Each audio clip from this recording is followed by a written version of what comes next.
மதுரை மண்ணில் மதவெறிக்கு இடமில்லை.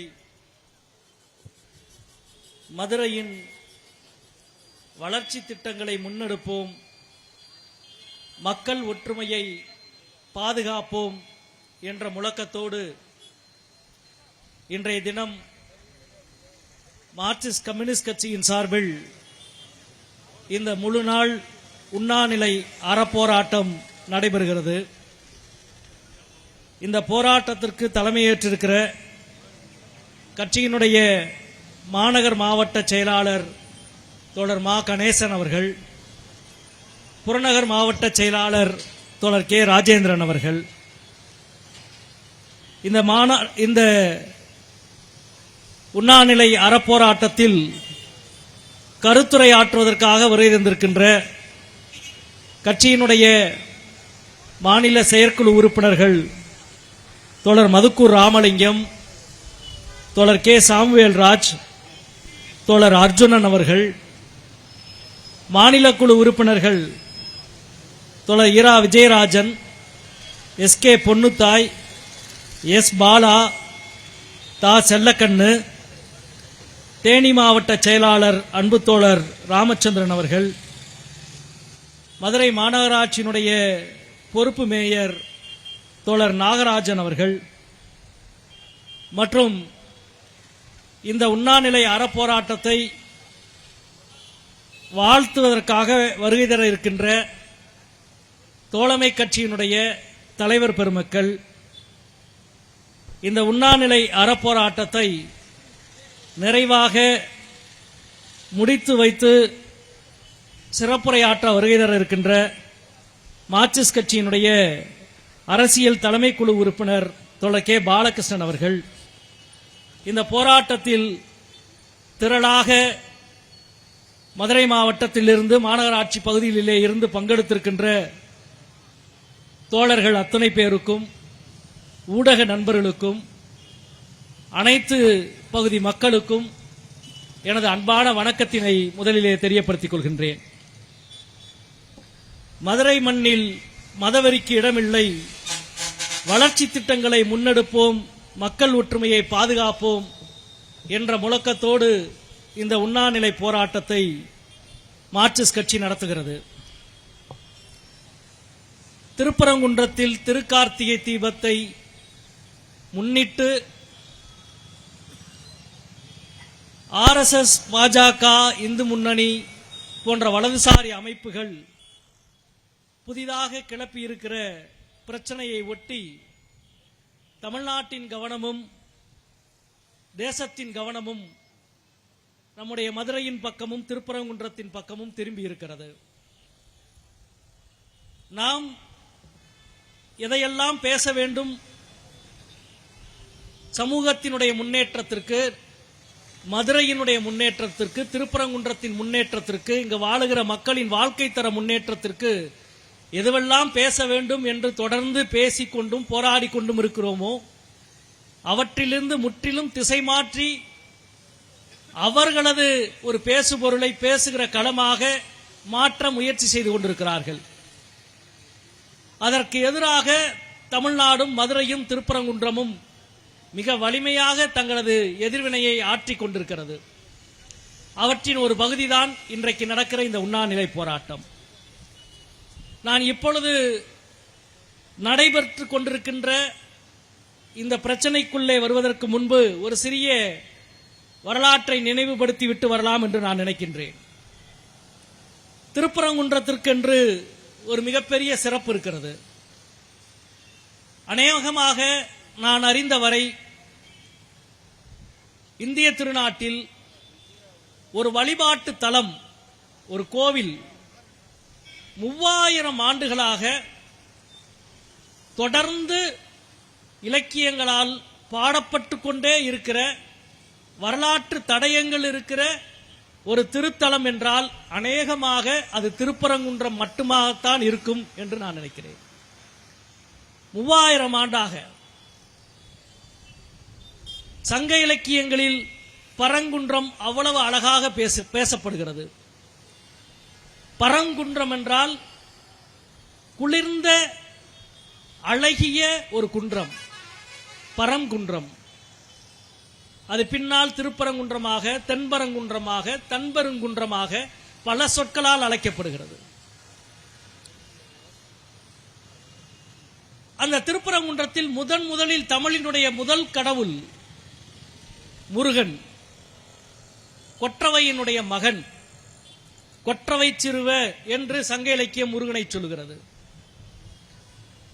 கொற்றவையினுடைய மகனான முருகனை, மலைமகனை, குறிஞ்சி கடவுளை 3000 ஆண்டாக தமிழ் இனக்குழு கொண்டாடிக் கொண்டே இருக்கிறது, வணங்கிக் கொண்டே இருக்கிறது. ஒரு காதல் கடவுள் முருகன்.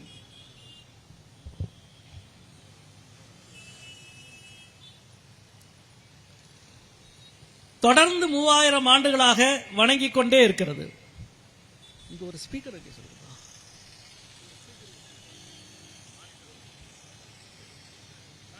சிலப்பதிகாரத்தில் திருப்பரங்குன்றத்தை பற்றி குறிப்பு வருகிற பொழுது, உடல் நலம் குன்றிய ஒரு மனிதனுக்கு உடல்நலம் வேண்டி திருப்பரங்குன்றத்தில் இருந்த வேல் வடிவில் இருந்த இறைவனை வழிபட்டார்கள் என்று குறிப்பு வருகிறது.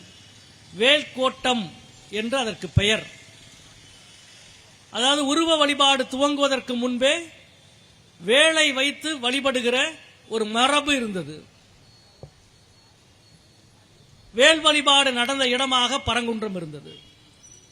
அதற்கு பிறகு சங்க இலக்கியங்கள் பரிபாடலில் தொடங்கி எல்லா சங்க இலக்கியத்தில் பெரும்பான்மையான இலக்கியங்கள் திருப்பரங்குன்றத்தை பாடுகிறது. திருப்பரங்குன்றம் முருகன் வள்ளியை மனமுடிந்த இடமாக பரிபாடல் பாடுகிறது. பின்னால் 1000 வருஷத்துக்கு பிறகு கந்தபுராணம் திருப்பரங்குன்றம் முருகன் தெய்வானையை மனம் புரிந்த இடமாக பாடுகிறது. அந்த கதை தனி. 2000 வருஷத்துக்கு முன்னால பரிபாடலில் சங்க இலக்கியத்தில் முருகப்பெருமான் வள்ளியை மனமுடித்த இடமாக பரங்குன்றத்தை பாடுகிறார்கள். அதற்கு பின்பு தமிழ்நாட்டில் பௌத்த மதம் தலைத்தோங்கியது.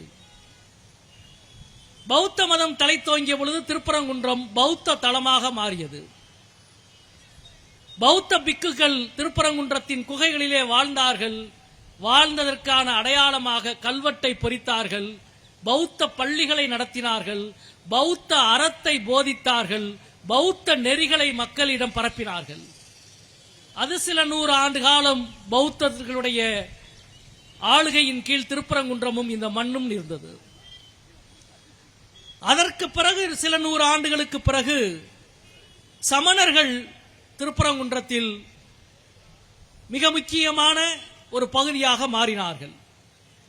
திருப்பரங்குன்றம் மலை முழுக்க சமண பள்ளிகள் உருவானது. பள்ளி என்ற இந்த சொல்லே சமணர்கள் உருவாக்கியதுதான். அதுவரை கூடல் என்று அறியப்பட்டுக் கொண்டிருந்த இந்த நகரத்திற்கு மதுரை என்று பெயர் சூட்டியவர்கள் சமணர்கள்.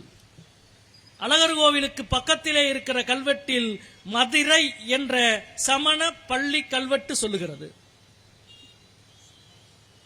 பல கல்வெட்டுகளை திருப்பரங்குன்றத்திலே சமணர்கள் பொறித்தார்கள். குகைகளிலே வாழ்ந்தார்கள். பௌத்தர்கள் ஊருக்குள் வாழ மாட்டார்கள். இரவு ஊரை விட்டு ஒதுக்குப்புறமாக இருக்கிற இடங்களில் தான் தங்குவார்கள். எனவே பௌத்த பிக்குகள் திருப்பரங்குன்றத்தின் மலைக்குகையில் தங்கினார்கள். அதற்கு பிறகு சமணர்கள் அதே இடங்களில் சமண பள்ளிகளை உருவாக்கினார்கள். சமண அறங்களை போதித்தார்கள். இன்று நாம் சங்க இலக்கியமாக படிக்கப்படுவதில் பல இலக்கியங்கள், இலக்கணங்கள் சமணர்களால் உருவாக்கப்பட்டது. திருக்குறள் துவங்கி நன்னெறியிலே இருந்து எல்லா அற இலக்கியங்களும் சமணர்கள் தமிழுக்கு கொடுத்த கொடை. இலக்கணம் சமணர்கள், பெரும்பான்மையான இலக்கணங்கள் சமணர்கள் தமிழுக்கு கொடுத்த கொடை. சமணர்கள் காலத்திற்கு பிறகு சைவம் மேலோங்கியது. பக்தி காலம் 7ஆம் நூற்றாண்டு. மதுரையை ஆட்சி நடத்திய பாண்டியன் பராந்தகன். பராந்தகனுக்கு 2 தளபதிகள் இருந்தார்கள். ஒரு தளபதி பெயர் மாறன்காரி, இன்னொரு தளபதியினுடைய பெயர் சாத்தன் கணபதி. நீங்கள் தெரிந்து கொள்ள வேண்டும், மதுரையினுடைய அரசன் பராந்தகனுக்கு, பாண்டிய மன்னனுக்கு 2 தளபதிகள். 3-4 தளபதிகள் இருந்திருக்கலாம். ஆனால் 2 தளபதிகள் முக்கியமானவர்கள். ஒருவன் மாறன்காரி, அவன்தான் யானை மலையிலே போய் ஒரு குடைவரை கோவிலை உருவாக்கி பெருமாளுக்கு ஒரு குடைவரை கோவிலை உருவாக்குகிறான். இன்னொரு தளபதி சாத்தன் கணபதி திருப்பரங்குன்றம் மலையில் சிவனுக்கு ஒரு குடைவரை கோயிலை உருவாக்குகிறான். யானை மலையிலே இருக்கிற பெருமாள் கோவிலும் திருப்பரங்குன்றத்தில் இருக்கிற குடைவரை கோவிலும் ஒரே காலத்தில் ஒரே அரசனின் 2 தளபதிகளால் ஒரே காலத்தில் உருவாக்கப்பட்டது. பராந்தக பாண்டியனுடைய தளபதி சாத்தன் கணபதி குகைவரை கோவிலை சிவனுக்கு உருவாக்கியதுக்கு பிறகு அடுத்த ஒரு 300-400 ஆண்டுகள் சிவனுடைய பாடல் பெற்ற ஸ்தலமாகவே தேவாரம் பாடிய மூவரும் திருப்பரங்குன்றத்தை பாடுகிறார்கள். இதுவரை சொன்ன கதைகளை பூரா நீங்க பாருங்க. முதலில் வேல் வழிபாடு நடந்தது, அதற்கு பிறகு பௌத்தர்களின் தலமாக இருந்தது, அதற்கு பிறகு சமணர்களின் தலமாக இருந்தது, அதற்கு பிறகு பாண்டியர்கள் காலத்தில் சைவ தலமாக மாறியது. அப்பொழுதுதான் சாத்தன் கணபதி குடைவரை கோவிலை எழுதிவிட்டு கல்வெட்டை வடிக்கிறான். இது சிவனுக்கானது என்று அந்த கல்வெட்டு வடிக்கப்படுகிறது. முதலில் சமஸ்கிருதத்தில் அந்த கல்வெட்டு வடிக்கப்படுகிறது. அதுவரை திருப்பரங்குன்றம் முருகனோடும் தமிழோடும் மட்டும் சம்பந்தப்பட்ட இடமாக இருந்தது. 1500 ஆண்டுகளுக்கு பிறகு 8ஆம் நூற்றாண்டில் சமஸ்கிருதத்தோடும் சிவனோடும் சம்பந்தப்பட்ட இடமாக மாறுகிறது. அதற்கு பிறகு அரசர்கள், மதுரையை ஆண்ட அரசர்கள் கோவிலினுடைய ஒவ்வொரு கட்டிடமாக ஒவ்வொரு மண்டபமாக கட்டிக்கொண்டே இருக்கிறார்கள். அதாவது குடைவரை கோவிலை முதலில் உருவாக்குகிறான் சாத்தன் கணபதி 7ஆம் நூற்றாண்டு 8ஆம் நூற்றாண்டில். அதற்கு பிறகு அதற்கு முன்னால் இருக்கிற மண்டபம், அதற்கு முன்னால் இருக்கிற மண்டபம், அதற்கு முன்னால் இருக்கிற மண்டபம் என்று ஒவ்வொரு மன்னர்களும் ஒவ்வொரு மண்டபங்களாக கட்டி வருகிறார்கள். குறிப்பாக உங்களுக்கு தெரியும், கோபுரத்தை வீரப்ப நாயக்கர் கட்டுகிறார். அதற்கு பிறகு கருவறை மண்டபத்தையும் கம்பத்தடி மண்டபத்தையும் மன்னர் திருமலை கட்டுகிறார். நிறைவாக இருக்கிற ஆஸ்தான மண்டபம் என்று சொல்லப்படுகிற முகப்பு மண்டபத்தை ராணி மங்கம்மாள் கட்டுகிறாள். அதற்கு முன்னால் இருக்கிற 16 கால் மண்டபம், கோவில் மயில் மண்டபம் என்று எல்லா மண்டபமும் எந்தெந்த காலத்தில் எந்தெந்த மன்னர்களால் எப்பொழுது கட்டப்படுகிறது என்ற துல்லியமான வரலாறு இருக்கிற திருக்கோவில் இந்தியாவிலேயே திருப்பரங்குன்றம் தான். நான் புராண கதை சொல்லவில்லை. எழுதப்பட்ட வரலாற்று உண்மைகளை இந்த மேடையின் வாயிலாக சங்கிகளிடம் பேசுவது எங்கள் நோக்கமல்ல. நாங்கள் மதுரை மக்களிடம் பேசுகிறோம். தமிழ்நாட்டு மக்களின் மனசாட்சியோடு உரையாடுவதுதான் மார்க்சிஸ்டுகள் செய்கிற ஒரே பணி. எங்களுக்கு எந்த அரசியல் நோக்கமும் கிடையாது, குறுகிய அரசியல் நோக்கம் கிடையாது. திருப்பரங்குன்றத்தில் வேர்க்கோட்டம் ஆரம்பித்த 3000 ஆண்டுக்கு முன்பு இருந்து ஒவ்வொரு கட்டடமாக எப்படி கட்டப்பட்டு வந்தது என்பதற்கு மிக மிக துல்லியமான வரலாற்று ஆதாரம் இருக்கிறது. நண்பர்களே, அதற்கு பிறகு கடைசியாக ராணி மங்கம்மா ஆஸ்தான மண்டபத்தை கட்டுகிறார். திருப்பரங்குன்றம் கோவிலுக்குள்ள நுழைஞ்சீங்கன்னா முன்னால இருக்கிற மண்டபம் இருக்குல்ல, அதான் ஆஸ்தான மண்டபம். கம்பீரமான மண்டபம், அழகு பொருந்திய மண்டபம்.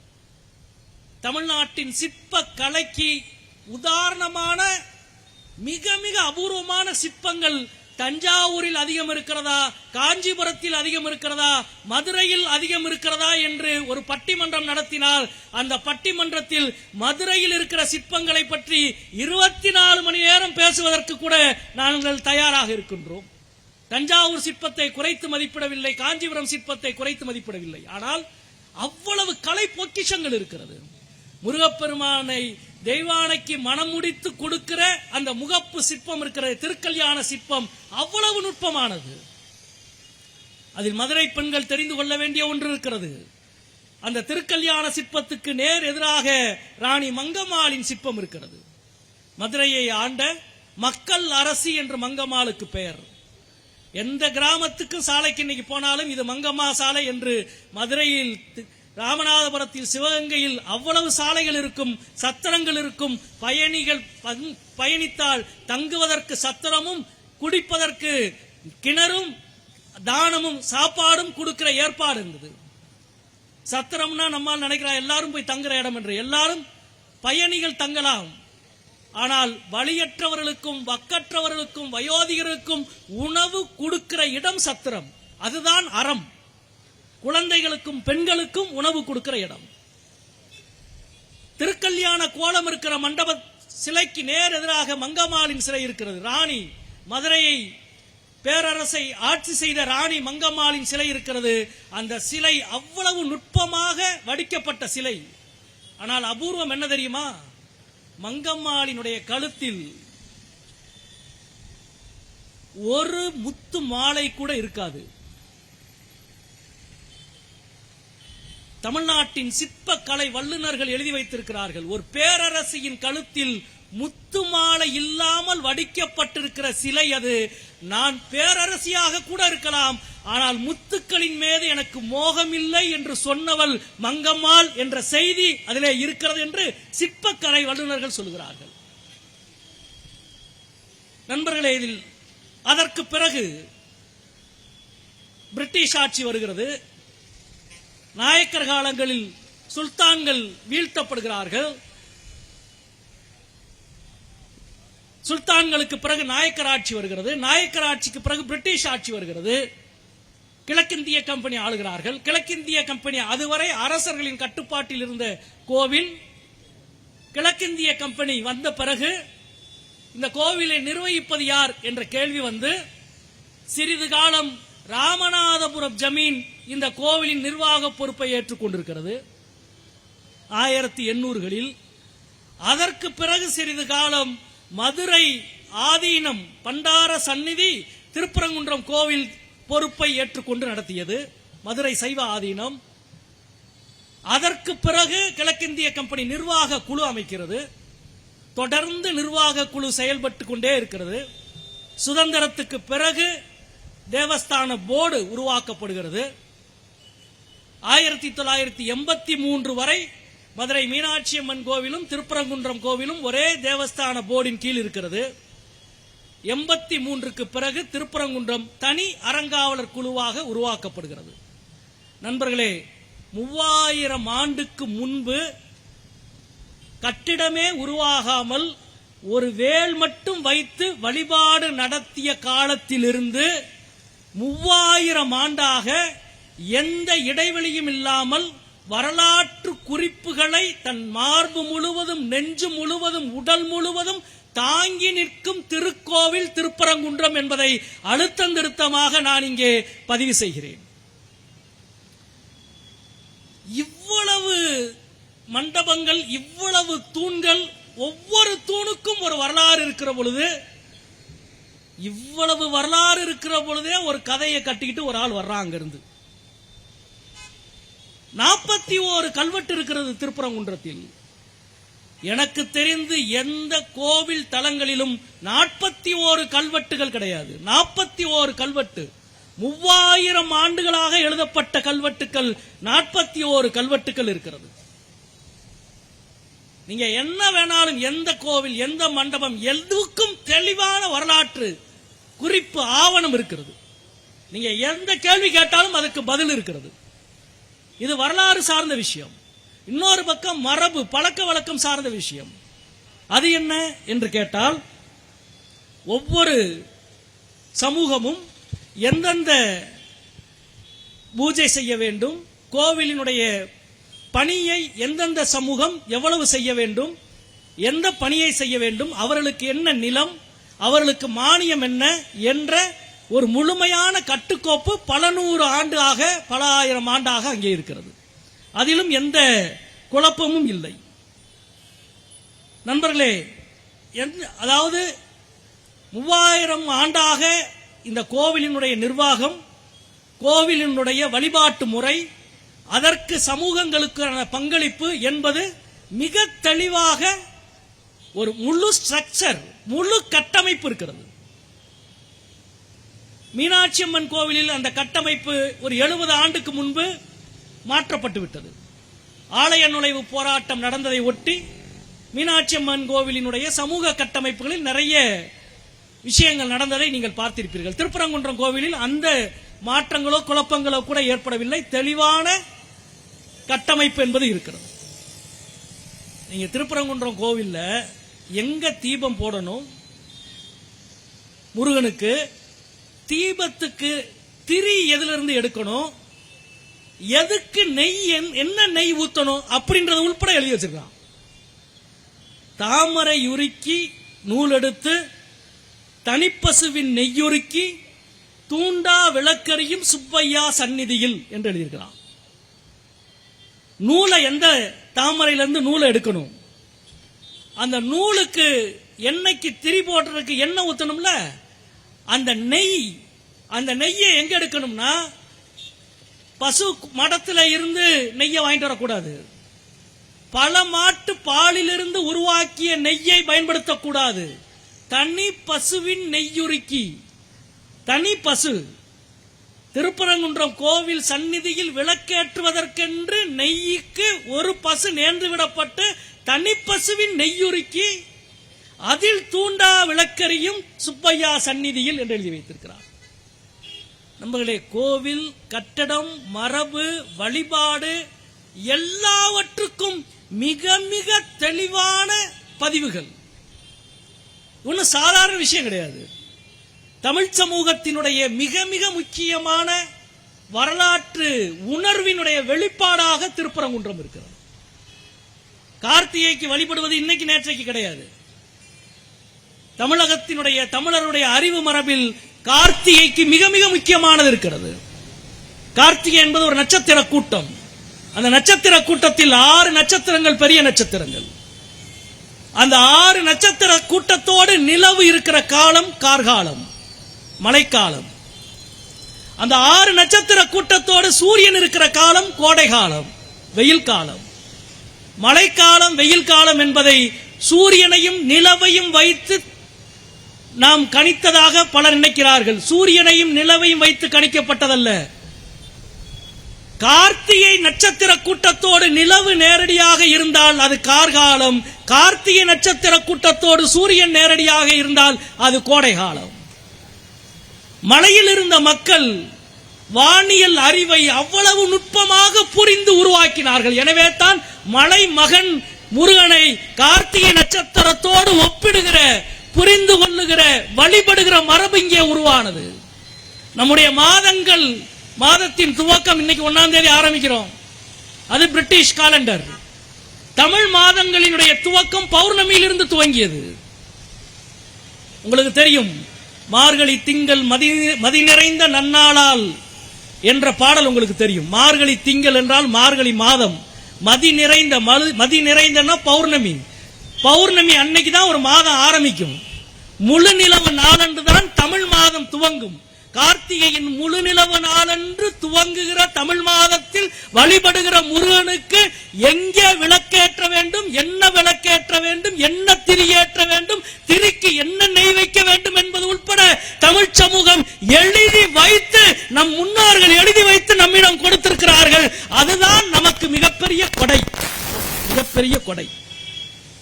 சங்கிகள் வட இந்தியாவை போல தமிழ்நாட்டில் வாழாட்ட முடியாததற்கு நாமெல்லாம் காரணம் மட்டுமல்ல, நம் முன்னோர்கள் எழுதி வைத்த வரலாறு தான் முதல் பெரும் காரணம். இவ்வளவு தெளிவாக இருக்கும் பொழுதே இவர்கள் இவ்வளவு தெளிவான வரலாற்றை கொண்ட ஒரு நகரத்தில் சுதந்திரத்திற்கு பிறகு முதலில் பிரச்சனையை எப்பொழுது உருவாக்குகிறார்கள்? 1992 ஆண்டு பாபர் மசூதி இடிக்கப்பட்டது பாஜக, RSS, VHP கும்பலால். அந்த ஆண்டு இந்து முன்னணியின் தலைவர் ராமகோபாலன் திருப்பரங்குன்றம் மலை உச்சியில் தர்காக்கு அருகில் இருக்கிற தூணிலே தீபம் ஏற்ற வேண்டும் என்று பிரச்சனையை கிளப்புகிறார். திருப்பரங்குன்றத்தில் போராட்டத்தை அறிவிக்கிறார். இந்த அரங்கத்தில் பல தோழர்கள் இருக்கிறோம், நான் உள்பட. அன்றைக்கு எங்கள் கட்சியினுடைய செயலாளராக தோழர் கே. கந்தசாமி அவர்கள் திருப்பரங்குன்றத்தில் இருந்தார்கள்.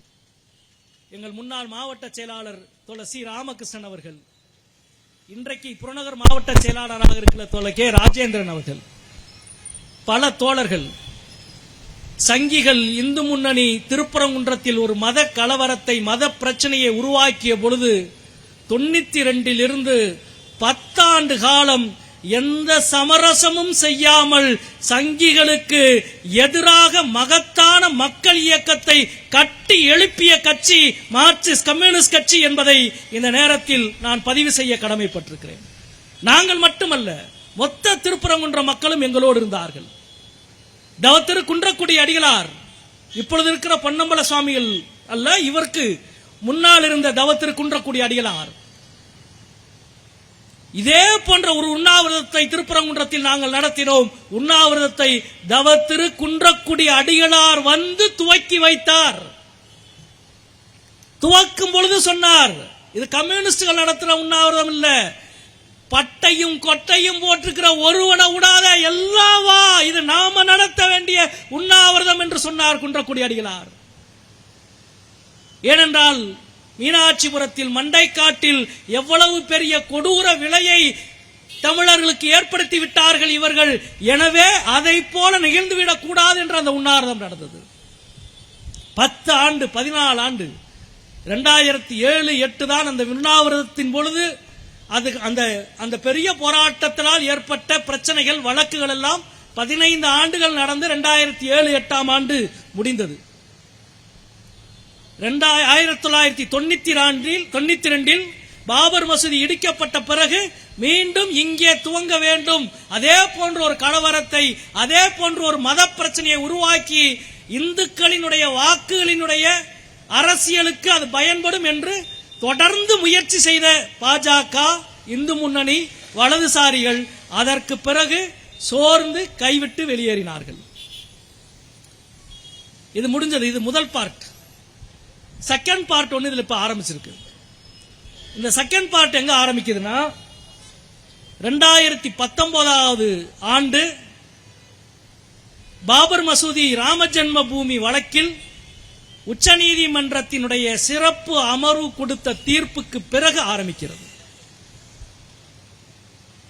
பாபர் மசூதி ராம ஜென்ம பூமி வழக்கில் உச்சநீதிமன்றம் தீர்ப்பு கொடுத்ததற்கு பிறகு இந்தியா முழுக்க 2019க்கு பிறகு கடந்த 5 ஆண்டுகளில் பல வழிபாட்டு தலங்கள் சார்ந்த பிரச்சனை நீதிமன்றத்தில் எழுப்பப்படுகிறது.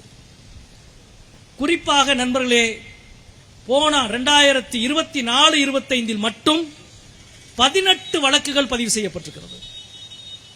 இந்த 5 ஆண்டுகளில் 30 வழக்குகள் இந்தியாவின் பல மாநிலங்களில் பதிவு செய்யப்பட்டிருக்கிறது. இந்த வழக்குகள் எல்லாம் ஏறக்குறைய ஒரே பேட்டர்ன், ஒரே மாதிரி இருக்கு. நான் சொல்லல, எல்லா பத்திரிகையிலும் எழுதிய விஷயங்கள் தான். உத்தரப்பிரதேசத்தில் சம்பல்ன்ற ஒரு இடம்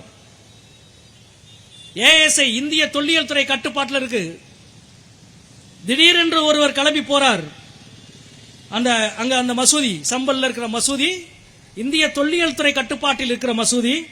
அந்த மசூதி கீழே ஹரிஹரர் கோயில் இருக்கு, அந்த கோவிலை இடிச்சிட்டு தான் மசூதி கட்டப்பட்டது என்று வழக்கு தொடுக்கிறார். உடனே நீதிமன்றம் தீர்ப்பு கொடுக்குது, உத்தரவு போடுது. அப்படின்னா அந்த மசூதி வளாகத்தை ஆய்வு செய்து, தோண்டி ஆய்வு செய்து அறிக்கை கொடுங்கன்னு போகுது. அங்கே போய் தோண்டுகிறார்கள், பிரச்சனை உருவாகிறது, மத கலவரம் உருவாகிறது, மோதல் உருவாகிறது, 5 பேர் கொல்லப்படுகிறார்கள். பெரும் பதட்டம், இன்றைக்கு வரை பதட்டம் இருக்கிறது. இன்னும் பல மாதங்கள் பதட்டத்தை சங்கிகள் அங்கே தக்க வைப்பார்கள். அதே போல பதான்பூரில், அதே போல வாரணாசியில், லக்னோவில் பீலே வாலி மசூதி, மத்திய பிரதேசத்தில் டெல்லிக்கு பக்கத்திலே, குதுப் மினாருக்கு பக்கத்திலே என்று கடந்த ஆண்டு மட்டும் 18 வழக்குகள்.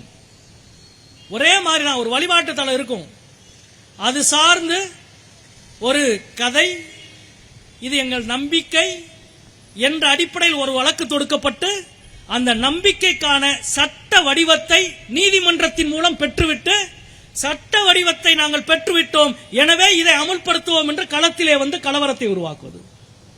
இது ஒரே மெத்தட், ஒரே மாடல், ஒரே மாதிரி. இது 2019க்கு பிறகு நடந்தது. இந்த இடம்தான் மிக முக்கியமான இடம்.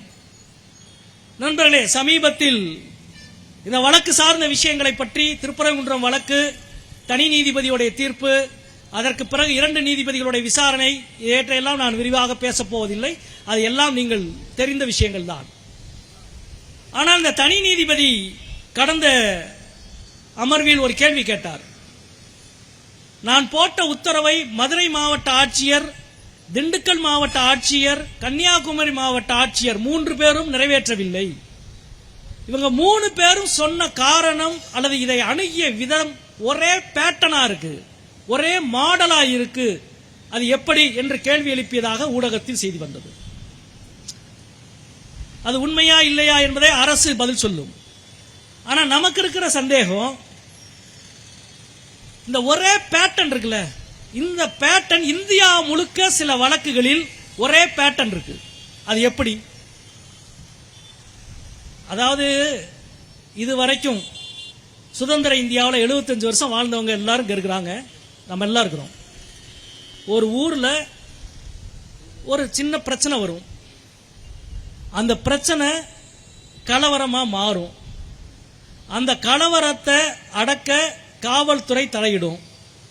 காவல்துறை தலையிட்டு அதுக்கு பிறகு அது பெரிய சட்ட ஒழுங்கு பிரச்சனையா மாறும். அதுக்கு பிறகு வழக்குகள் பதிவு செய்யப்படும். அதுக்கு பிறகு நீதிமன்றத்தில் வழக்கு நடந்து நீதிமன்றம் ஒரு தீர்ப்பு கொடுக்கும். இதுதானங்க உலக வழக்கம், இதுதான உலக வழக்கம். இப்ப அப்படியே தலைகீழா நீதிமன்றம் ஒரு தீர்ப்பு கொடுக்கும். கொடுத்த பிறகு ஒரு பிரச்சனை உருவாகும். பிரச்சனை கலவரம் உருவாகும். கலவரத்தை சட்ட ஒழுங்கா கையாள முடியல, சட்ட ஒழுங்குக்காக காவல்துறை நடவடிக்கை எடுக்கும். நீ ஏன் நடவடிக்கை எடுத்தன்னு நீதிமன்றம் காவல்துறையையும் மாவட்ட ஆட்சியரையும் கேள்வி கேட்கும். அதாவது பிரச்சனையிலிருந்து அதை அமைதிப்படுத்த சட்ட நடவடிக்கை, அது சரியா என்பதை விசாரிக்க நீதிமன்றம், அந்த விசாரணையிலிருந்து தீர்ப்பு என்பது தலைகீழாக மாற்றப்பட்டு தீர்ப்பு உருவாக்குகிற பிரச்சனை. அதுதான் உத்தரப்பிரதேசம், அதுதான் மத்திய பிரதேசம், அதுதான் கர்நாடகா, அதுதான் மணிப்பூர், அதுதான் திருப்பரங்குன்றம். நண்பர்களே, இது மக்களால் உருவாக்கப்பட்ட பிரச்சனை அல்ல. மக்களுக்கு இதுக்கு இந்த பிரச்சனைக்கு சம்பந்தம் கிடையாது. மக்கள் அவர்கள் நம்புகிற வணங்குகிற இறைவனை வணங்கி கொண்டிருக்கிறார்கள். நீங்கள் யோசிச்சு பாருங்க, நீதிமன்றம் மிக மிக முக்கியமாக இந்த பின்னணியில் தான் ஜூலை மாதம் இந்து முன்னணி முருக பக்தர்கள் மாநாடு என்று ஒரு மாநாட்டை நடத்துகிறார்கள். அதிகபட்சம் 4 மாசம் தான், 6 மாசம் ஆகுது. ஜூலை மாசம் நடத்துறாங்க. அந்த மாநாட்டின் முதல் தீர்மானம் என்ன தெரியுமா? இன்னைக்கும் இணையதளத்தில் இருக்கு, ஊடகங்கள் இருக்கு, பாருங்க. அந்த மாநாட்டின் முதல் தீர்மானம், திருப்பரங்குன்றம் மலை மேல் இருக்கிற மலை உச்சியில், தர்காக்கு அருகில் மலை உச்சியில் இந்த ஆண்டு கார்த்திகை தீபம் ஏற்ற வேண்டும். அதுதான் முருக பக்தர் மாநாட்டில், இந்து முன்னணி மாநாட்டில் போடப்பட்ட முதல் தீர்மானம். இந்த ஆண்டு திருப்பரங்குன்றம் மலை உச்சியில் கார்த்திகை தீபத்தை இந்த அறநிலையத்துறை ஏற்ற வேண்டும். நான் கூட அதிகமான வார்த்தையை சொல்லல. அதற்கு அவர்கள் ஒரு பொய்யான காரணத்தை சொன்னாங்க. ஏன்னா 94ஆம் ஆண்டு வழக்கிலே நீதிமன்றம் தீர்ப்பு கொடுத்துருச்சு அப்படின்னு ஒரு பொய் வேற. அதுல இது முதல் தீர்மானம். மூன்றாவது தீர்மானம், முதல் தீர்மானம் மலை உச்சியில கார்த்திகை தீபம் ஏற்றணும். மூன்றாவது தீர்மானம், மலை உச்சியில் இருப்பது சிக்கந்தர் தர்காவல்ல, சிக்கந்தர் தர்கா கோரிப்பாளையத்தில் இருக்கிறது, மலை உச்சியில் இருப்பது கட்டிடம். இது மூன்றாவது தீர்மானம். இந்த தீர்மானத்தை ஜூலைல ஏற்றிட்டாங்க. சரி, இந்த ஆண்டு கார்த்திகை தீபத்தை அன்று தீபம் ஏற்ற வேண்டும் என்று இந்து முன்னணி ஜூலையிலே தீர்மானம் நிறைவேற்றிய பிறகு அவர்கள் நீதிமன்றத்துக்கு போயிருக்கலாம்ல, போகல. 3 மாதம் காத்திருந்தார்கள். ஏன் காத்திருந்தார்கள், யாருக்காக காத்திருந்தார்கள் என்பதில் தான் அரசியல் இருக்கிறது. சரியாக 1 மாதத்துக்கு முன்பு நவம்பர் 13ஆம் தேதி வழக்கு பதிவு செய்யப்படுகிறது. 20 நாளில் விசாரிக்கப்படுகிறது. டிசம்பர் 1ஆம் தேதி தீர்ப்பு சொல்லப்படுகிறது. ஒரு தனி நீதிபதி ஏற்கனவே 2 நீதிபதிகள் கொடுத்த தீர்ப்புக்கு மாறாக, முரணாக ஒரு தீர்ப்பை வழங்குகிறார். மலை உச்சியில் இருக்கிற தீபத்தூணில் தீபம் ஏற்ற வேண்டும். சரி, இப்பொழுது நமக்கு வருகிற கேள்வி, முக்கியமான கேள்வி, அந்த தீர்ப்பில் தனி நீதிபதி GR சுவாமிநாதன், மரியாதைக்குரிய தனி நீதிபதி அவர்கள் வழங்கிய தீர்ப்பில் 39 இடத்தில் தீபத்தூண் என்று குறிப்பிடுகிறார். எத்தனை இடத்துல? 39 இடத்தில் குறிப்பிடுகிறார். மலைக்கு உச்சியில் இருக்கிற தூணை தீபத்தூண் தீபத்தூண் என்று 39 முறை குறிப்பிடுகிறார். நான் முதல்ல சொன்னேன் 3000 வருஷம் வரலாறு இருக்கு. எந்த கோவில், எந்த கட்டடம், எந்த தூண் எப்பொழுது கட்டியது என்பதற்கு மிக தெளிவான வரலாறு இருக்கிறது. தீபத்தூண் எது அப்படின்னே ஒரு தூண் இருக்கு. அந்த தூண்ல கல்வெட்டு இருக்கு. ஆண்டவனின் தலைக்கு உச்சியில் நடப்பட்டிருக்கிற தூண் தீபத்தூண் கல்வெட்டிலே இருப்பது. ஆண்டவனின் தலைக்கு உச்சியில்னா திருப்பரங்குன்றம் கோவில் மூலஸ்தானத்துக்கு நேர் மேலே, தலைக்கு மேலே இருக்கிற கல்லிலே, அதுல நீ புண்ணியவான்கள் தீபமேற்ற வேண்டும், இது தீபத்தூண் என்று கல்வெட்டு அடித்து வைத்திருக்கிறார்கள். இவர்கள் இப்படி கல்வெட்டு அடித்து வைத்திருக்கிறதை, ரொம்ப முக்கியமான விஷயமே தான், தமிழ்நாட்டினுடைய தொல்லியல் துறை முழுக்க ஆய்வு செய்து 1981 ஆண்டு ஒரு புத்தகமே போட்டாங்க. இந்த இடத்துல தீபத்தூண் இருக்கு, வரைபடத்தோட போட்டிருக்கிறாங்க. குறிப்பெழுதி மலையில எந்த இடத்துல தீபத்தூண் இருக்கு என்று எழுதப்பட்டு வெளியிடப்பட்ட புத்தகம் இருக்கு. இப்ப இல்ல, 20 வருஷத்துக்கு முன்னாடி தமிழ்நாட்டு அரசினுடைய தொல்லியல் துறை வெளியிட்ட போஸ் அவர்கள் எழுதிய புத்தகம். நண்பர்களே, ரொம்ப தமிழ்நாட்டுக்கு வரலாற்றின் மிக முக்கியமான ஒரு பகுதி என்னன்னா, இவ்வளவு வரலாறு இருக்கிற நிலமாக தமிழ்நாடு இருப்பதால் இவ்வளவு கோவில் இருக்கிற நிலமாகவும் தமிழ்நாடு இருக்கிறது. இன்றைக்கு இந்தியாவிலே மிக அதிக கோயில்கள் இருக்கிற நிலம் தமிழ்நாடு. இந்து அறநிலையத்துறையில் மட்டும் 40,000க்கு மேற்பட்ட கோவில் இருக்கிறது. மற்ற கோவில் எல்லாம் சேர்த்தால் ஏறக்குறைய 1,00,000 கோவில்கள் இருக்கிறது. 1,00,000 கோவில்கள் இருக்கிற இடத்தில் இந்துத்துவ சக்திகளால் வாழாட்ட முடியவில்லையே என்பதுதான் அவர்களது கவலை. நாங்கள் நாடாளுமன்றத்திலே சொன்னோம், ஆன்மீகம் எது, உங்களின் மதவெறி எது என்பதை பிரித்தறிகிற ஆற்றல் தமிழ்நாட்டின் கடவுள் நம்பிக்கையாளர்கள் அத்தனை பேருக்கும் இருப்பதால் உங்களால் இங்கே வாழாட்ட முடியவில்லை என்று சொன்னோம். அதனால் தான் இந்தியாவில் ஒரு மாநிலத்தில் தொல்லியல் துறை உருவாக்கப்பட்டதென்றால் முதலில் உருவாக்கப்பட்ட மாநிலம் தமிழ்நாடு என்பது நம் அனைவரின் பெருமை. அதே போல அனைத்து கோவில்களும் அறநிலையத்துறையின் கீழ் கொண்டு வந்தது சென்னை ராஜதானி மெட்ராஸ் பிரசிடென்சி.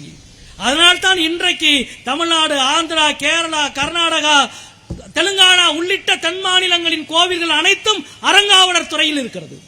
தமிழ்நாட்டின் வரலாற்றை காப்பாற்றியதில் தொல்லியல் துறையும், தமிழ்நாட்டின் ஆன்மீக பெருமையை காப்பாற்றியதில் அறநிலையத்துறைக்கும் மிக மிக முக்கியமான பங்கு இருக்கிறது. எனவே தான் இது இரண்டையும் பாஜக, இந்து முன்னணி எந்நேரமும் எதிர்த்து கொண்டிருக்கிறது, தாக்கிக் கொண்டிருக்கிறது. நண்பர்களே, இதில் மிக முக்கியமான சுவாரஸ்யமான இன்னொரு மிக முக்கியமான விஷயம் இந்த இடத்தில் என்னவென்றால், இந்த கோவில், இந்த திருப்பரங்குன்றம் என்ற இந்த புத்தகத்தை 1981 ஆண்டு இந்து அறநிலையத்துறை வெளியிட்டது. மன்னிக்க வேண்டும், இந்திய தொல்லியல் தமிழ்நாடு தொல்லியல் துறை வெளியிட்டது. இந்த தொல்லியல் துறை வெளியிட்ட இந்த புத்தகத்தின் ஆசிரியர் போசு என்பவர். அதைவிட முக்கியமான விஷயம், இந்த தொல்லியல் துறை வெளியிட்ட இந்த புத்தகத்தை பதிப்பித்தவர் மரியாதைக்குரிய தொல்லியலாளர் நாகசாமி. அருணந்தோழர் இருக்காரு. இங்கேதான் வரலாற்றின் சுவாரஸ்யமான முடிச்சிருக்கிறது. இந்த நாகசாமிக்கு போன வருஷம் மோடி அரசு பத்மஸ்ரீ விருது கொடுத்திருக்கு. இப்ப விஷயத்துக்கு வா. போன வருஷம் நாகசாமிக்கு பத்மஸ்ரீ விருது கொடுத்திருக்கு.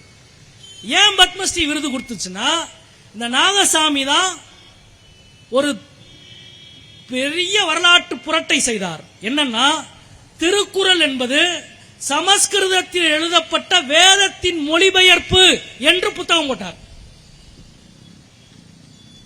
இவ்வளவு விசுவாசமாக இருக்கிற நாகசாமியை சும்மா விட முடியுமா? இடவனே பிடி ஒரு பத்மஸ்ரீ என்று ஒன்றிய அரசு ஒரு பத்மஸ்ரீ விருதை 2 ஆண்டுக்கு முன்பு கொடுத்தது. இது பிற்காலத்து கதை. முற்காலத்து கதை என்னவென்றால், அப்பெல்லாம் அவர் நல்லவராக இருந்திருக்கார். 1981 தொல்லியல் துறையின் இயக்குநராக நாகசாமி அவர்கள் இருந்த பொழுது அழகான முன்னுரை எழுதியிருக்கிறார். தமிழ்நாட்டுக்கு இவ்வளவு கோவில் இருக்கிறது, கோவிலில் தான் நம் ஆன்மீக மரபு, நான் சிற்ப மரபு, நம் வழிபாட்டு மரபு, நம் பொருளாதார சங்கிலி, நம்முடைய சமூக கட்டமைப்பு எல்லாம் குவிந்து கிடக்கிற இடம் கோவில். எனவே கோவில்களை பற்றி தொல்லியல் துறை நிறைய ஆய்வுகளை மேற்கொள்ள வேண்டும் என்று முடிவு செய்து எண்ணற்ற ஆய்வுகள் நடந்தது. அதில் ஒன்றுதான் திருப்பரங்குன்றம் கோவிலை பற்றி போஸ் எழுதிய ஆய்வு, அழகர் கோவிலை பற்றி பேராசிரியர் தோப்பா அவர்கள் எழுதிய ஆய்வு, நெல்லையப்பர் கோவிலை பற்றி எழுதிய ஆய்வு, திருச்செந்தூர் கோவிலை பற்றி எழுதப்பட்ட ஆய்வு, தஞ்சாவூர் கோவிலை பற்றி எழுதப்பட்ட ஆய்வு, காஞ்சிபுரம் கோவிலை பற்றி எழுதப்பட்ட ஆய்வு, இவை அத்துணை ஆய்வுகளையும் நடத்தி இருப்பது பல்கலைக்கழகங்கள், அறிவுத்துறை நிர்வாகம், அறிவுத்துறை நிறுவனம். எவ்வளவு பெரிய பொக்கிஷங்களை உருவாக்கி வச்சிருக்காங்க தெரியுமா நண்பர்களே? இவ்வளவு பொக்கிஷங்களையும் உருவாக்கி வைத்திருக்கிற இந்த பின்னணியில் தான் இன்றைக்கு இந்த நாகசாமி தான் அதில் எழுதியிருக்கிறார். இவ்வளவு அந்த நாகசாமி பதிப்பித்த அந்த புத்தகத்தில் தான் தீபத்தூண் எது, அங்கே தீபம் ஏற்ற வேண்டும், புண்ணியவான்கள் தீபம் ஏற்ற வேண்டும், அந்த தீபத்துக்கு திரி என்ன, நெய் என்ன என்பது உள்ளிட்ட விஷயங்கள் அதில் தெளிவாக இருக்கிறது. நண்பர்களே, ஒருவர் கேட்கிறார் என்பதற்காக எந்த ஒரு நம்பிக்கையின் பெயரில் ஒரு தீர்ப்பை கொடுப்பதாக இருந்தால் அதற்கு என்ன முடிவு இருக்கிறது? இந்த கேள்வி இருக்கிறதா இல்லையா? இவர்களது நோக்கம், உண்மையிலேயே இவர்களது நோக்கம் என்ன? கூரத்தாழ்வாரினுடைய ஒரு பாடல் இருக்கிறது, தீபம் ஏற்றுவதை பற்றி கூரத்தாழ்வாரினுடைய ஒரு மிகச்சிறந்த பாடல். அன்பே தகலியாய் ஆர்வமே நெய்யாக இன்புருக சிந்த இடுதிரையாக நண்புருகு ஞான சுடர் விளக்கே என்ற ஒரு பாடல். அன்பே தகலி, ஆர்வமே நெய், இன்புற்ற சிந்தனையே திரி, அதுதான் தீபம், ஆன்மீகம். இவர்களுக்கு அல்ல, இவர்களுக்கு அன்பு தகலி அல்ல, அடிதடிதான் இவர்களுக்கு தகலி. ஆர்வம் அல்ல இவர்களுக்கு, கழகம்தான் இவர்களது நோக்கம். சிந்தனையும் இன்புற்ற சிந்தனை அல்ல, ஆன்மீகத்துக்கு அடிப்படை இன்புற்ற சிந்தனை என்று சொல்கிறார்கள். இன்புற்ற சிந்தனை அல்ல, இந்துத்துவா சிந்தனை தான் இவர்களுக்கு. இதுதான் இது ரெண்டுக்கும் இருக்கிற வித்தியாசம்.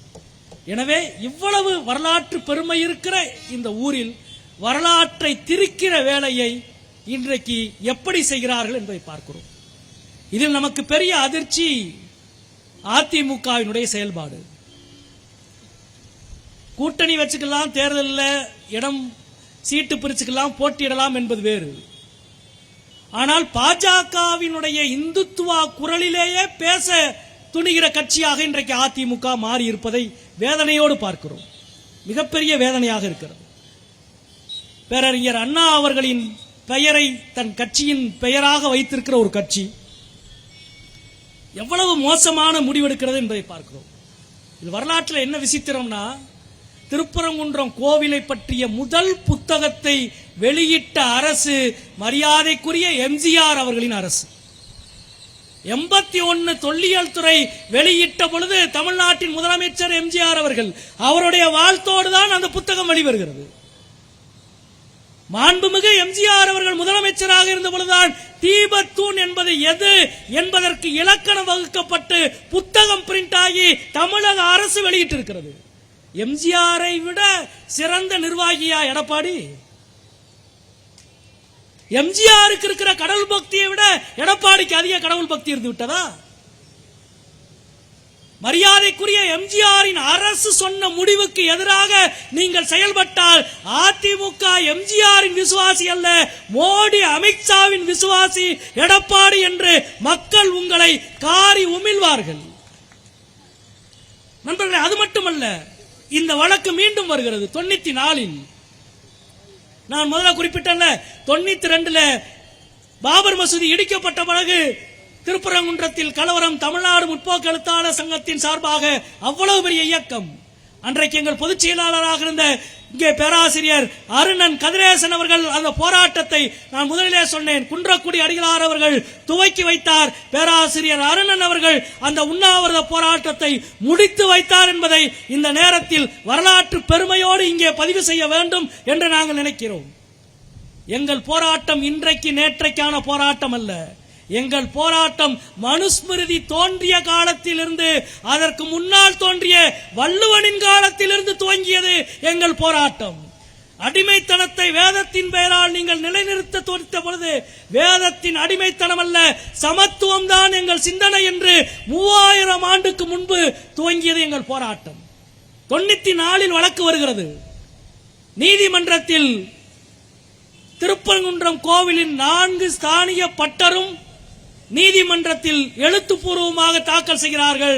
காலகாலமாக கார்த்திகை தீபம் என்பது உச்சிப்பிள்ளையார் கோவில் இருக்கிற இந்த இடத்தில் தான் தீபம் ஏற்றுகிற வழக்கம் என்று 4 ஸ்தானிகர்களும் வாக்குமூலம் கொடுத்திருக்கிறார்கள். தீர்ப்பிலே இருக்கிறது. நண்பர்களே, 94 யார் ஆட்சி நடத்தியது? தமிழ்நாட்டின் முதலமைச்சர் யார்? மரியாதைக்குரிய அம்மையார் ஜெயலலிதா அவர்கள்.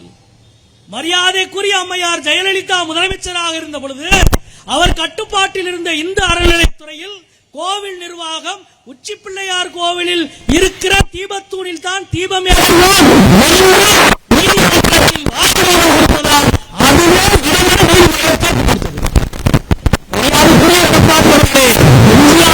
நீங்கள் மறந்தீர்கள்.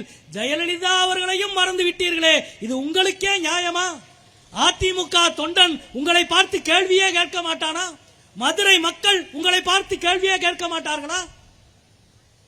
நண்பர்களே, 4 ஸ்தானிகர்கள் கொடுத்த வாக்குமூலம் மட்டுமல்ல, அதைவிட மிக முக்கியமான ஒன்றை நான் சொல்கிறேன். இங்கே அன்றைக்கு திருப்பரங்குன்றம் கோவிலினுடைய அறங்காவலர் குழுவினுடைய தலைவராக இருந்தவர் மதுரையின் போற்றுதலுக்குரிய பெரிய மனிதர் கருமுத்து திரு கண்ணன் அவர்கள்.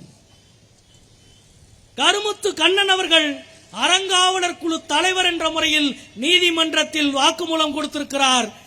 காலகாலமாக எங்கள் முன்னோர்கள் உச்சிப்பிள்ளையார் கோவிலில் தான் கார்த்திகை தீபம் ஏற்றினார்கள் என்று கருமுத்து கண்ணன் அவர்கள் கொடுத்திருக்கிற வாக்குமூலம் நீதிமன்ற தீர்ப்பில் இருக்கிறது. கருமுத்து கண்ணனை விட ஆன்மீகத்தில் சிறந்தவரா ராமகோபாலன் அல்லது ராம ரவிக்குமார்? கருமுத்து கண்ணன் அவர்களை விட சிறந்த ஆன்மீகவாதியா பாஜக நயினார் நாகேந்திரனும் பாஜகவினுடைய அண்ணாமலையும்? மதுரையில் தென் மாவட்டங்களில் 340 கோவிலுக்கு தன் சொந்த காசு செலவழித்து குடமுழுக்கு நடத்தியவர் கருமுத்து கண்ணன் அவர்கள் என்பதை இந்த நேரத்தில் நான் அடிக்கோடிட்டு காட்ட விரும்புகிறேன்.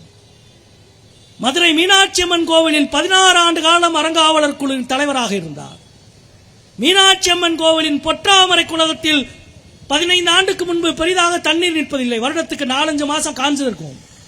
பொற்றாமரை குளத்தில் தண்ணீர் நிற்பதற்கு என்ன செய்ய வேண்டும் என்று முழுமையான ஆய்வு நடத்தி 3 அடி 4 அடி அங்கே இருந்த மண்ணையெல்லாம் அகற்றி தண்ணீர் எளிதில் இறங்கி வற்றிவிடாத களிமண் துவரிமான் கண்மாயிலிருந்து கொண்டு வந்து ஐஐடி மற்றும் திருப்பரங்குன்றம் பொறியியல் கல்லூரியினுடைய பொறியியல் பேராசிரியர்கள் உதவியோடு பொற்றாமரை குளத்திற்கு அடித்தளம் அமைத்து பொற்றாமரை குளத்தில் நீர் வற்றாமல் இருக்க வகை செய்தவர் கருமுத்து கண்ணன் அவர்கள். அவர் இறந்த பொழுது நான் எழுதிய அஞ்சலி கட்டுரைக்கு தலைப்பே பொற்றாமரை குளத்தின் அடிநிலம் என்றுதான் எழுதினேன். அவர் ஆன்மீகவாதி. அவரை விட சிறந்த ஆன்மீகவாதியா நீங்கள்? மரியாதைக்குரிய கருமுத்து கண்ணன் அவர்கள் அறங்காவலர் குழு தலைவராக இருந்த பொழுது கொடுத்த வாக்கு மூலம் 2 நாட்களுக்கு முன்பு தி ஹிந்து நாளிதழில் 94வது ஆண்டு வந்த நீதிமன்ற தீர்ப்பை மேற்கோள் காட்டி சொல்கிறது. எவ்வளவு சிறந்த நிர்வாகத்தை நடத்தினார் மீனாட்சி அம்மன் கோவிலில். 15 வருஷம் மீனாட்சி அம்மன் கோவிலில் ஒரு சின்ன பிரச்சனை உருவாகிருக்குமா நிர்வாக ரீதியாக? அது மட்டுமல்ல, இந்தியாவிலேயே மிக தூய்மையான வழிபாட்டு தலம் அன்னை மீனாட்சி அம்மன் கோவில் என்ற விருதை பெற்றவர் கருமுத்து கண்ணன் அவர்கள். மதுரையின் பெருமை, மதுரையின் சிறப்பு.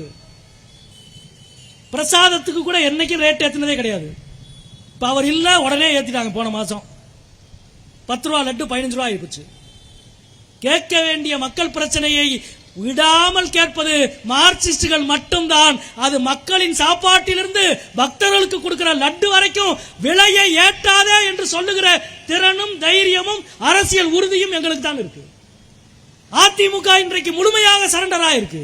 எங்களுக்கு தெரியும் கோடி கோடியாக 100 1000 கோடியாக லஞ்சங்களால் குவிக்கிற ஒருவர்களால் ஒருபோதும் சங்கிகளுக்கு எதிராக அரசியல் திறனோடு பணியாற்றவே முடியாது. அதுதான் சந்திரபாபு நாயுடு, அதுதான் ஜெகன்மோகன் ரெட்டி, அதுதான் இந்தியாவின் மாநில கட்சிகள் எல்லாம். ஒருபோதும் பாஜகவின் இந்துத்துவ அரசியலுக்கு மக்களை விலை கொடுக்க விடமாட்டோம் என்ற உறுதி கம்யூனிஸ்டுகளுக்கு எப்படி இருக்கிறது என்றால் இந்த அரசியல் நேர்மையிலிருந்து இருக்கிறது. இன்றைக்கு அதிமுகவினுடைய இந்த நிலைமை.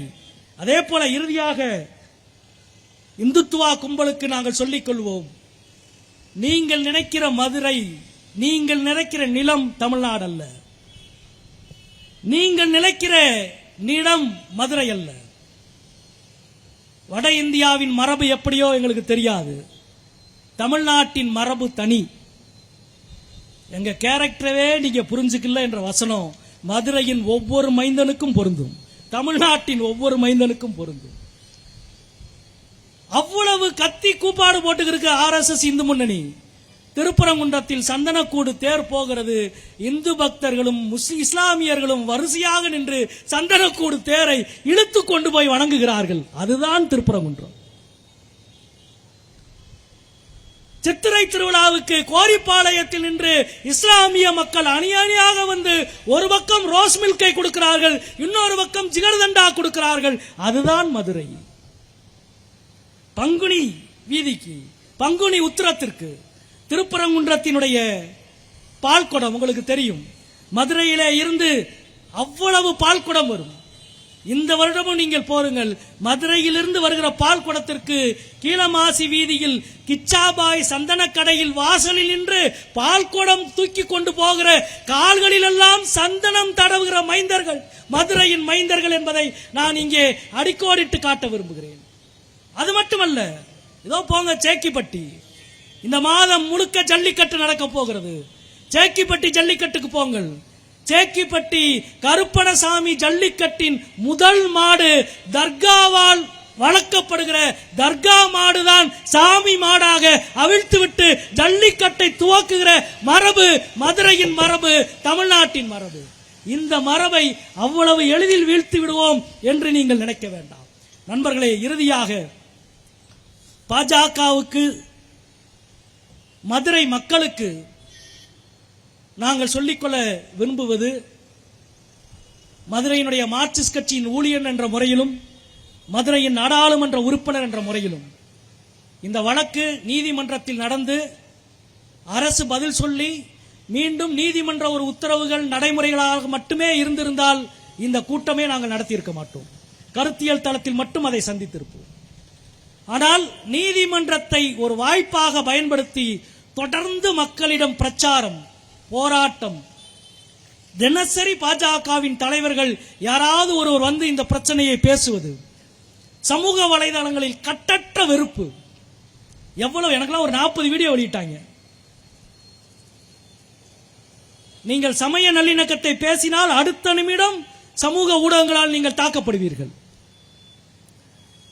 வெறுப்பு வெறுப்பு வெறுப்பு, இதுதான் பாஜகவின் ஒற்றை புள்ளி. அதற்கு ஒரே முக்கியமான உதாரணத்தை சொல்கிறேன். திருப்பரங்குன்றம் பிரச்சனையை ஒட்டி நாடாளுமன்றத்தில் விவாதம் நடந்தது. விவாதத்தில் நான் பேசினேன். திராவிட முன்னேற்ற கழகத்தின் சார்பில் தென்காசி MP அவர்கள் பேசினார்கள். திமுகவினுடைய மூத்த தலைவர் மரியாதைக்குரிய அண்ணன் TR பாலு அவர்கள் பேசினார்கள். பல நாடாளுமன்ற உறுப்பினர்கள் பேசினோம். அக்கறையோடு பேசினோம். அமைதியை வலியுறுத்தி பேசினோம். அமைதியாக இருக்கிற நிலத்தில் பிரச்சனையை உருவாக்குகிற இந்த கும்பலினுடைய அரசியலை பற்றி பேசினோம். ஆனால் பாஜக சார்பில் யார் பேசினார் தெரியுமா? மதுரை மக்கள் தெரிந்து கொள்ள வேண்டும். திருப்பரங்குன்றம் பிரச்சனை ஒரு ஆன்மீக பிரச்சனையாக இருந்திருந்தால் பாஜகவில் இருந்து ஒரு ஆன்மீகம் சார்ந்த ஒருவர் பேசியிருப்பார். அப்படி யாரும் இருக்காங்களா எனக்கு தெரியல. பாஜகவின் சார்பில் திருப்பரங்குன்றம் பிரச்சனையை நாடாளுமன்றத்தில் பேசியவர்கள் 2 பேர். ஒருவர் அனுராக் தாக்கூர், இந்தியாவில் வெறுப்பு பேச்சுக்கு புகழ்பெற்ற நாடாளுமன்ற உறுப்பினர். அவர்தான் டெல்லி சட்டமன்ற தேர்தலுக்கு முன்பு எப்படி இப்பொழுது தமிழ்நாடு சட்டமன்ற தேர்தலுக்கு 3 மாதத்துக்கு முன்பு இந்த பிரச்சனை பேசப்படுகிறதோ, இதே போல டெல்லி சட்டமன்ற தேர்தலுக்கு 3 மாதத்துக்கு முன்பு பிரச்சார கூட்டத்தில் அனுராக் தாக்கூர் பேசினால் எங்களின் எதிரிகளான சிறுபான்மையினரை சுட்டு தள்ளுவேன் என்று பேசினார். கோலி மாரோ என்று பேசினார். அந்த அனுராக் தாக்கூர் தேர்தல் ஆணையம் இப்பொழுது எப்படி செயல்பட்டுக் கொண்டிருக்கிறது என்று உங்களுக்கு தெரியும். அந்த தேர்தல் ஆணையமே தேர்தலில் இனிமேல் டெல்லி சட்டமன்ற தேர்தலில் இனிமேல் அனுராக் தாக்கூர் பேசக்கூடாது என்று தடை விதித்தது தேர்தல் ஆணையம். அந்த அனுராக் தாக்கூரை வைத்து நாடாளுமன்றத்தில் திருப்பரங்குன்றம் பிரச்சனையை பாஜக பேச வைத்தது. இன்னொருவர் யார் தெரியுமா? தேஜஸ்வி சூர்யா. வெறுப்பு பேச்சுக்கு உதாரணம் தேஜஸ்வி சூர்யாவின் பேச்சுக்கள். கோவிட் காலத்தில் மருத்துவமனைக்குள்ளே போய் இது என்ன மருத்துவமனையா அல்லது மதராசாவா என்று கேட்டவர் தேஜஸ்வி சூர்யா. அவருடைய ட்விட்டர் பக்கங்களில் சிறுபான்மையினரை எவ்வளவு மோசமாக எழுதியிருக்கிறார் என்று பாருங்கள். இதே தேர்தல் ஆணையம் தேஜஸ்வி சூர்யா தேர்தலில் பிரச்சாரம் செய்யக்கூடாது என்று தடை விதித்தது. தேர்தலில் பிரச்சாரம் செய்யக்கூடாது என்று தடை விதிக்கப்பட்ட அளவுக்கு வெறுப்பை உமிழ்ந்த அனுராக் தாக்கூரையும் தேஜஸ்வி சூர்யாவையும் திருப்பரங்குன்றம் பிரச்சனையை வைத்து நாடாளுமன்றத்தில் பாஜக பேசுகிறது என்றால் பாஜகவின் நோக்கம் வெறுப்பும் பகைமையும் மோதலும் வன்முறையும் தான். நாங்கள் சொல்லவில்லை, அவர்களின் செயல் அது. இதுதான் பாஜகவின் நோக்கம். இந்த நோக்கத்தை நாம் புரிந்து கொள்ள வேண்டும். இந்த நோக்கத்தினுடைய உண்மையை நாம் புரிந்து கொள்ள வேண்டும். இவர்களுக்கு இது ஒரு ஆன்மீக விஷயம் அல்ல. காலகாலமாக தீபம் ஏற்றப்படுகிறது, மக்கள் வணங்குகிறார்கள். ஆகம விதி, கோவில் மரபு, கோவில் பழக்கம், கோவில் நடைமுறை என்று வழி வழி வந்த மரபு பின்பற்றப்படுகிறது. ஆனால் திடீரென்று ஒன்றை இவர்கள் உருவாக்குவதன் மூலம் ஒரு கலவரத்தை உருவாக்குகிறார்கள். இன்னொரு பக்கம் மதுரையின் உண்மையான தேவை, இங்கே தோழர்களெல்லாம் குறிப்பிட்டதை போல எய்ம்ஸ், மெட்ரோ, நைப்பர், கீழடி அகழாய்வு முடிவுகள், ரயில்வே திட்ட மேம்பாடு, மதுரையினுடைய விமான நிலைய சர்வதேச விமான நிலையமாக்கல் என்று எல்லாவற்றையும் புறந்தள்ளிவிட்டு இன்னொரு பக்கம் கொண்டு போய் நிறுத்துகிறார்கள். மதுரை மக்களுக்கு நண்பர்களே, சாதாரணமான எளிய உழைப்பாளி மக்கள், நடுத்தர மக்கள், அன்புமயமான மக்கள், சாதாரண மக்களை ரத்தம் குடிக்கும் மனிதர்களாக மாற்றுவதுதான் பாசிசம். உண்ணாதான் இருந்தோம். ரம்ஜானுக்கு பிரியாணி வாங்கி கொடுத்து, கிறிஸ்துமஸுக்கு கேக் வாங்கி சாப்பிட்டு, பொங்கலை நம்முடைய புதூர் சர்ச்சில் பொங்கல் கொண்டாடி எல்லாரும் ஒன்றாக இருந்து இருக்கிற பொழுது இந்த நட்பை, தோழமையை, அன்பை உருக்கி வெறுப்பை உருவாக்குவதுதான் பாசிச தத்துவம். இதை நம்மால் இனம் காண முடியுமா என்றால் முடியும். 2000 வருடம் இதை போன்ற பல மதவெறி சக்திகளை எதிர்த்து களை கண்டு தன்னை நிலைநிறுத்திய நகரம்தான் மதுரை என்பதுதான் நமது தனித்துவமான முத்திரை. ஆட்சியில உட்கார்ந்தா, நாற்காலியில இருந்தா, நீ சொன்ன தீர்ப்பை நான் ஏத்துக்குவேன் நினைச்சையா என்று நீ தீர்ப்பை, அந்த நாற்காலியை, அந்த அரண்மனையை அல்ல, ஒட்டுமொத்த தலைநகரத்தையே எரித்த கண்ணகியின் மதுரை இந்த மதுரை என்பதை மறந்து விடாதீர்கள். நீ இறைவனே ஆனாலும் நீ சொன்னால் தவறு தவறுதான் என்று எந்த முருகனை பாடிய நக்கீரன் பாடிய மதுரை இது. நெற்றிக்கண்ணை திறப்பினும் குற்றம் குற்றமே என்று பேசிய மதுரை இது. 12 ஆண்டுகள் பிரதமராக இந்தியாவின் நாட்காலியிலே இருக்கிற RSS பாஜக எது நினைத்தாலும் நடக்கிற களம் அல்ல மதுரை. மதுரை மக்களுக்கு நாங்கள் மீண்டும் மீண்டும் சொல்லிக் கொள்வது, இந்த பிரச்சனையின் மூலம் இந்த பிரச்சனையை இவர்கள் குளிராக நினைக்கிறார்கள், இதை பிரச்சனை ஆக்குகிறார்கள், யாருக்கும் யாருக்கும் எதிரான பிரச்சனையாக ஆக்குகிறார்கள், இந்துக்கும் இஸ்லாமியருக்குமான பிரச்சனையாக மாற்றுகிறார்கள். கிடையவே கிடையாது. இது இந்துக்களுக்கும் இஸ்லாமியர்களுக்குமான பிரச்சனை அல்ல, மதவெறியர்களுக்கும் சமயச்சார்பற்ற அரசியல்வாதிகளுக்கும் நடுவிலே நடக்கிற பிரச்சனை. ரத்தம் குடிக்கிற மதவெறியர்களுக்கும் அன்புமயமான மனிதர்களுக்கும் இடையிலே நடக்கிற பிரச்சனை. நேரடியாக சொல்லுவதாக இருந்தால் மோடி அமித்ஷா கூட்டத்திற்கும் மதுரை மக்களுக்கும் இடையிலே நடக்கிற பிரச்சனை. இதில் ஒருபோதும் மதுரை மக்கள் தோற்க மாட்டார்கள் என்று சொல்லி இந்த உண்ணாநிலை போராட்டத்தை துவக்கி வைத்து அமைகின்றேன். நன்றி, வணக்கம் நண்பர்களே.